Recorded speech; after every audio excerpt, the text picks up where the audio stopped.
But first, Kyle Rittenhouse will go to trial for shooting 3 people in Kenosha during a protest last August. That's our big story at 5. He's out on that hefty bond and made an appearance virtually in court today.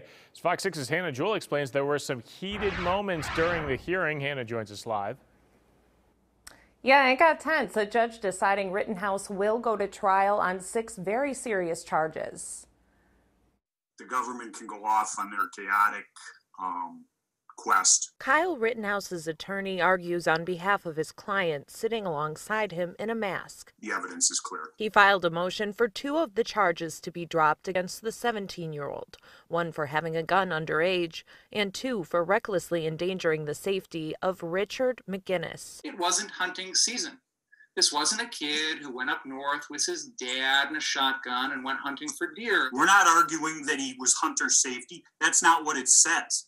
He's not hunting, so that subsection doesn't apply. He's over 16.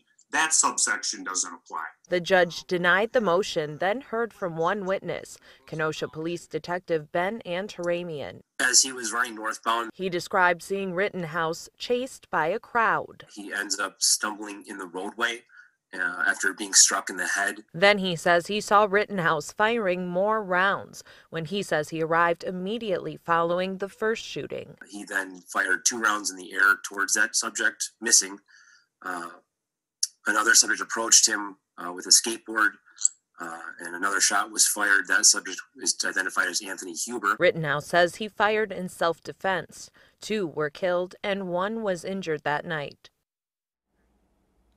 Rittenhouse is due back in court next month. He's currently out on a $2 million bond that was largely raised online.